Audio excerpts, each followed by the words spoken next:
War on the Homefront.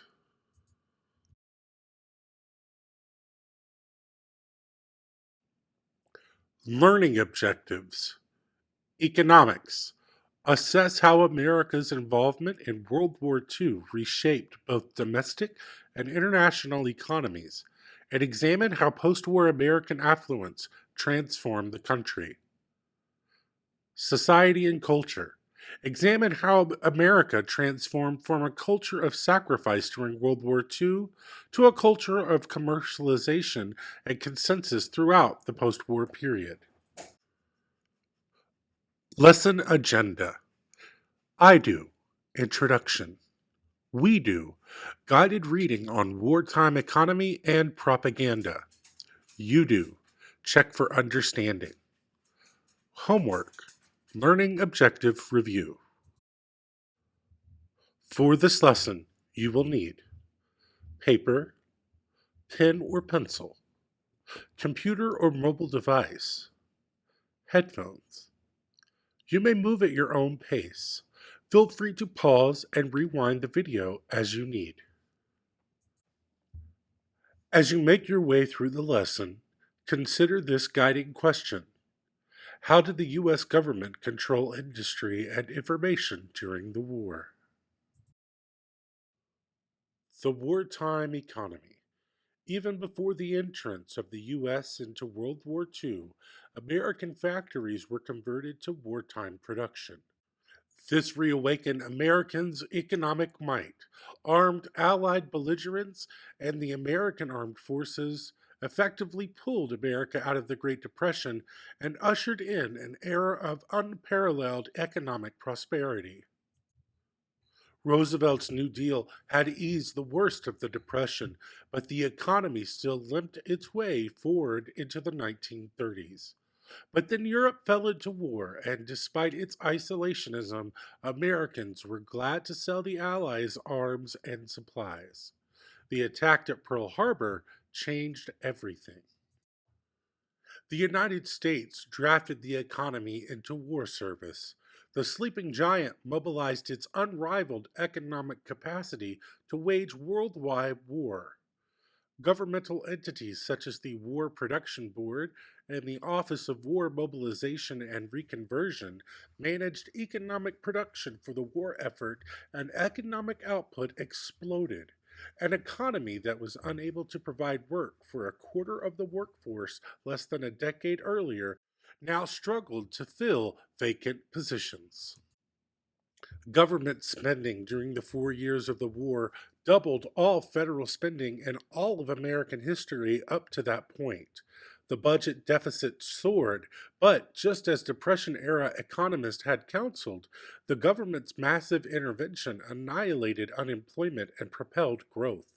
The economy that came out of the war looked nothing like the one that had begun it.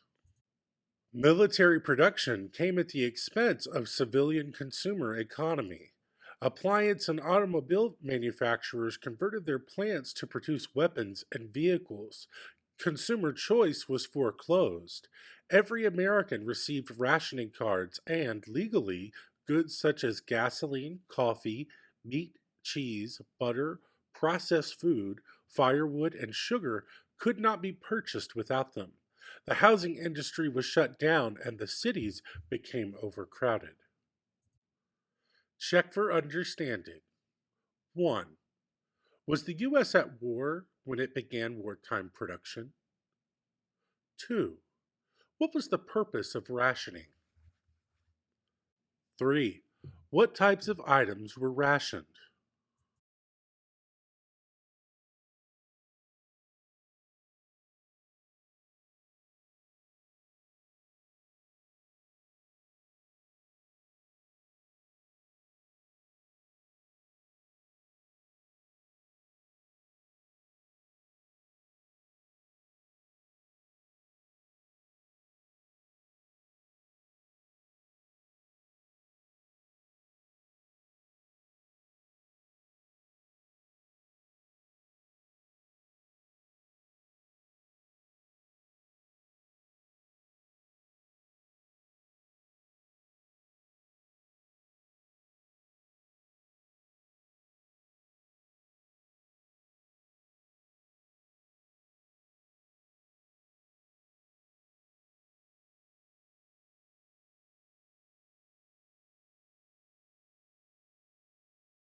Economic boom.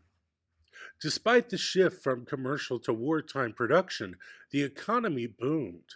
The Roosevelt administration urged citizens to save their earnings or buy war bonds to prevent inflation. Bond drives were held nationally and headlined by Hollywood celebrities. Such drives were hugely successful. They not only funded much of the war effort, they helped tame inflation as well. So did an increase in tax rates. The federal government raised income taxes and boosted the top marginal tax rate to 94%. With the economy booming and 20 million American workers placed into military service, unemployment virtually disappeared.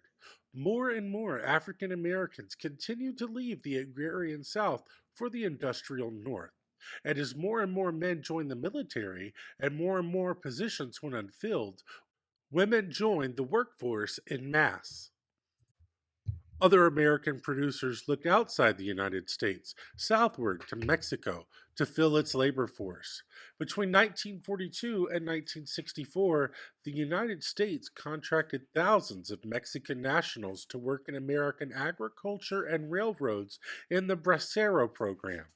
Jointly administered by the State Department, the Department of Labor, and the Department of Justice, the binational agreement secured 5 million contracts across 24 states. With factory work proliferating across the country and agricultural labor experiencing severe labor shortages, the presidents of Mexico and the United States signed an agreement in July 1942 to bring the first group of legally contracted workers to California. Discriminatory policies towards people of Mexican descent prevented Bracero contracts in Texas until 1947. The Bracero program survived the war, enshrined in law until the 1960s, when the United States liberalized its immigration laws. Though Braceros suffered exploitative labor conditions, for the men who participated in the program was a mixed blessing. Interviews with ex Braceros captured the complexity. They would call us pigs. They didn't have to treat us that way, one said of his employers, while another said, "For me, it was a blessing. The United States was a blessing. It is a nation I fell in love with because of the excess work and good pay." After the exodus of Mexican migrants during the Depression, the program helped reestablish Mexican migration, institutionalized migrant work across much of the country, and further planted a Mexican presence in the southern and western United States. Check for understanding. 4. What steps did the government take to fight inflation? 5. Describe the Bracero program.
War and Propaganda. During World War II, German propaganda emphasized the prowess of the German army and contrasted it with the British and Allied armies who were depicted as cowards and butchers, or brave but misguided. Russian troops were presented as dehumanized beasts and killers who attacked without fear of death. After the Nazi loss at Stalingrad in February 1943, Joseph Goebbels admitted recent losses and argued for total war in his famous Sportplatz speech. While the new strategy prolonged the war, Goebbels recognized that his efforts were failing. A month before his suicide in Berlin, he took note of the Allied propaganda being directed back at him. Enemy propaganda is beginning to have an uncomfortably noticeable effect on German people. Anglo American leaflets are now no longer carelessly thrown aside but are read attentively. British broadcasts have a grateful audience. In the United Kingdom, the radio broadcasts were the handiwork of the British Political Warfare Executive, created by Winston Churchill in 1941 to disseminate propaganda that would damage enemy morale. The British Broadcasting Company's foreign language broadcast became a key element in the Allied campaign for German loyalties. By 1945, the British had established more than 40 clandestine pseudo German radio stations using powerful American transmitters. The PWE also delivered subversive messages to the German people through so called black propaganda, printed postcards and leaflets dropped behind enemy lines. Though a product of Hollywood, William Wyler's award winning Miss Miniver portrayed the struggle on the British home front and glorified Britain's resolve to fight. The film ended with a rousing sermon in a bombed out church. This is the people's war. It is our war. We are the fighters. Fight it. Then fight it with all that's in us. And may God defend the right. The United States President Franklin Roosevelt found the speech so inspiring that he had it printed and airdropped over the European front. In the United States, the Office of War Information was the source of wartime propaganda. In 1941, most Americans, especially those who remembered World War I, were still isolationist, believing that their country should rebuild following the Great Depression, not fight a distant war. After the Japanese attack at Pearl Harbor, most were convinced to support the war, but Roosevelt created the OWI in 1942 to boost wartime production at home and undermine enemy morale in Europe, Asia, and Africa. OWI photographers documented aspects of home front life and culture, such as women in the workforce, and dealt with a wide array of moral issues, such as the question of using Japanese Americans as soldiers, and subversive activities like the Los Angeles Zoot Suit riots. Check for understanding. 6. Compare and contrast Nazi and Allied propaganda. 7. Compare and contrast the PWE and the OWI.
highly visible messages.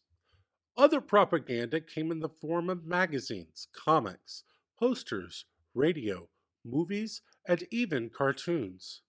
Inexpensive, accessible, and ever present in schools, factories, and store windows. Posters helped to mobilize Americans to war.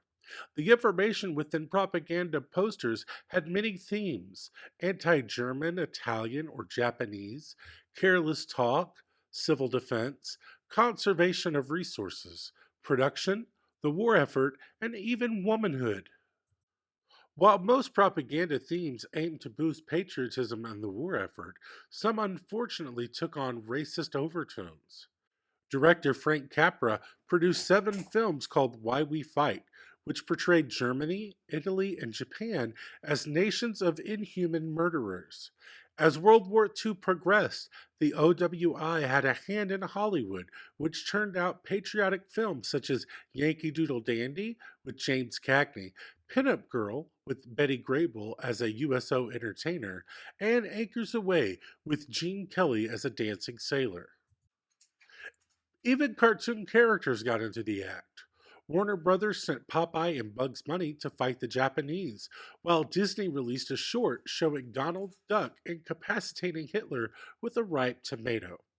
The wars, movies, and cartoons did their part to keep Americans focused on the war effort, even as they were being entertained. The Allied forces fought long and hard against the Nazis in the air and on the ground, but also with the powerful tool of propaganda. Check for understanding. 8. What themes were commonly found in government sponsored propaganda? 9. What were some of the negative effects of propaganda?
Lesson Review.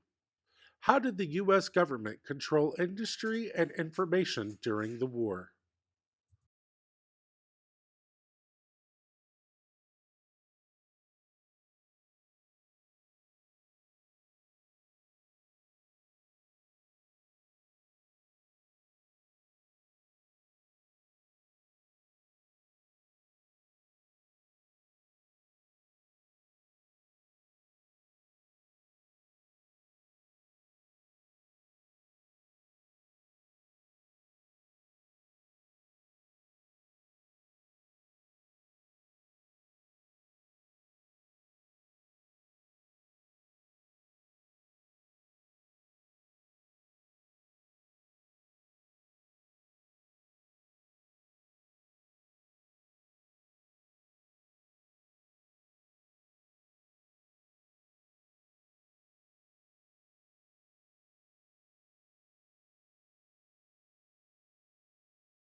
Homework. Add today's topics to your Unit 6 Learning Objective Review.